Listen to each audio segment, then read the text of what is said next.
Day 3 of NBA free agency is here, and we've got you covered with the latest NBA news and rumors, so subscribe here at Chat Sports. He's Will Scott. I am Harrison Graham. On today's show, we're going to break down the top remaining free agents in NBA free agency. A lot of names have come and gone, but there are some notable names that are still out there. And James Harden, Will, who is meeting with the Sixers brass today, according to Chris Haynes. Sounds like a 2, maybe a 3-year deal is going to happen there. He opted out of that $47 million player option, but as long as he's unsigned, we have to include him. Right. I think he's going to get a 3-year deal somewhere around 70, 85 million, somewhere in that range. But it's going to be probably a team-friendly deal. Harden wants to take a pay cut, help the Sixers build around him and Joel Embiid. Yeah, try to chase a championship there. Deandre Ayton is also available, a restricted free agent. I think there's a pause on his future, Will, because he could easily be a part of a Kevin Durant sign-and trade between the Suns and the Brooklyn Nets. Yeah, absolutely. Yeah, it's going to be interesting to see where he lands. The Utah Jazz have been connected to him. If they can, they have a bunch of draft picks now, so they can probably pull that off fairly easily. It's probably going to be a sign-and trade wherever Ayton lands. It's not looking good for Miles Bridges as he was officially arrested for felony domestic violence on Thursday. His wife dropped pictures. If you haven't seen the report, feel free to go look it up. I think Will and I are in agreement here. A, one of the all-time bad decisions and just obviously just terrible things here. And B, I don't think he's playing this year. There is even a report that Charlotte might remove that qualifying offer, which would make him an unrestricted free agent. Right, and this is just a horrific situation all the way around, and I don't think Miles Bridges is going to play basketball again for a very, very long time. Thoughts to those impacted, obviously, as well. Collin Sexton is a restricted free agent. I think he's one of the more intriguing names left, Will, because there's conflicting reports on what his market is. I've seen $20 million. The latest report suggested $10 to $12 million. The Cavs just maxed out Darius Garland.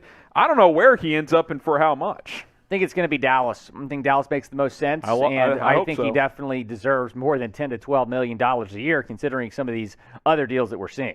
No doubt about it. How wild has free agency been so far? Scale it from 1 to 10, 1 being not wild at all, 10 being pretty wild. I give it like an 8, man, or a 9. If Kevin Durant requests a trade and Rudy Gobert goes for 5 first-round picks, pretty busy free agency, even though technically those are in the trade category, but it's happened during free agency. Let us know. Pin comment on today's show. Scale it from 1 to 10. How wild has free agency been? TJ Warren, as we kind of drop down a tier in caliber here, Will, who was dropping 50 pieces in the bubble a couple of years ago. The legend. Yes. TJ Warren, Donovan Mitchell, and Jamal Murray, bubble legends with 50-point games. He's been hurt a lot the last 2 years. I think he can give you 15 points a game off the bench. I agree. I think this is going to be a really solid pickup, and whoever gets him is probably going to be able to get him for pretty cheap. He's just played in 4 games the last 2 seasons because of foot injuries, did not play at all last year.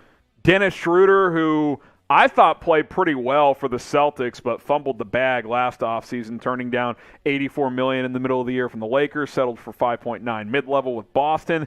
Didn't play as much for Houston, Will, as you know. They obviously played a bunch of young guys, but I think as a 6-man type, he's still an excellent player. Absolutely, yeah. He was really good in Boston, put up 14 points per game, was surprisingly traded to Houston middle of the season, averaged 11 points a game in Houston. He's definitely not going back to the Rockets, I can tell you that much, because they want to build around some of those younger guys, get those guys some playing time. So, yeah, it's going to be a really solid guy off the bench whoever lands him.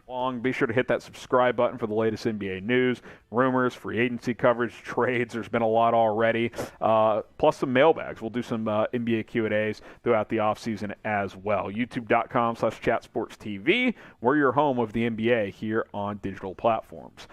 All right, Montrezl Harrell, who good year last year, 13-6 for the Hornets, mostly coming off the bench here. If you have the right playmaking guard with him on your second unit, he can be a very impactful player for a team still. He's so underrated, and I hope this guy gets paid because he deserves to get maybe a little bit more than teams are probably going to give him. He's been incredibly solid throughout his career. Look at what he did with the Clippers, 18.6 points per game, 2019-2020. Good with the Lakers, great with the Wizards, great with the Hornets. I hope this guy is able to get somewhat of a bag. Exactly. Good energy guy, can finish around there. Now, he can't play defense, but he's coming off the bench. I mean, you're not going to have a superstar coming off the bench mostly.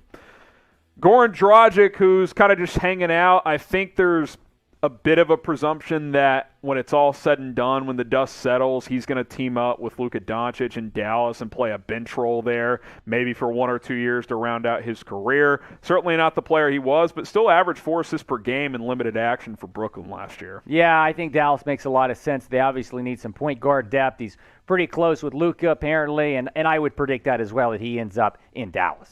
Name a player that you want your favorite team to sign. There's still some notable names on the open market, so let us know who you want your favorite team to sign.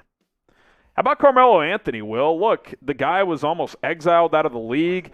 He kind of gets back into shape. The effort increases. He's gotten a better three-point shot later in his career. The defensive intensity has ramped up. I think coming off the bench for a team, he can still contribute. He put up 13 a game in Los Angeles, was really good in Portland as well. I'm really happy this guy has stuck around in the league after that very short stint in Houston. I think New York would be a lot of fun. Run it back. And it might make some sense. Let's go, Melo. Jeremy Lamb, not to be confused with Jeremy Lin. How about Lin and Melo back to the Knicks? I think Jeremy Lin's done, all jokes aside. Jeremy Lamb, who's never really lived up to the billing of the type of player he was at UConn. A couple years ago, played pretty well. Wasn't as good last year for Sacramento. Certainly still expect him to land at some point. Who is the best player that is still unsigned in free agency? I think technically you got to say James Harden until he signs, but Deandre Ayton is still floating out there as well. Let us know what you guys think down in the comments. A couple more guys here, Will. Thomas Bryant, who's been linked to the Celtics and the Lakers, could be a good backup center for a team. Absolutely. It's going to be interesting to see what he gets. I think whatever contract he signs will fit into a team's mid-level exception, but because of injury issues, he just hasn't been the same player we saw the first couple of years of his career. If you remember, man, this guy was putting up a lot of points in Washington a few years back. Yeah, no doubt about it. So Thomas Bryant still hanging out there, so we'll see if he gets picked up. Dwight Howard is another name that still remains unsigned. Didn't have quite the impact he had for the Lakers this past year that he did for the team that won the championship in the bubble, but again, if you need a backup center that can rebound and score around the glass and block an occasional shot, he's still a decent player at this point. Absolutely, I agree. I love Dwight. Had a chance to interview him a few years ago, actually. Oh. So, yeah, I like Dwight. I hope he ends up on a contender. I'd love to see him win another ring. One more big here, Hassan Whiteside, who played pretty well for the Jazz last year. If I'm Utah, I might bring him back after trading Rudy Gobert. I think if he gets more minutes, he could be a double-double guy still. When he's engaged, he's an impactful player. Obviously, effort and attitude concerns in the past have been a problem. Yeah, he was so good in Miami. It's been kind of wild to see the drop-off for him, but I think it makes a lot of sense for Utah to bring him back. Like the video if you're ready for more free agency news and rumors to drop. All you got to do is hit that thumbs up icon.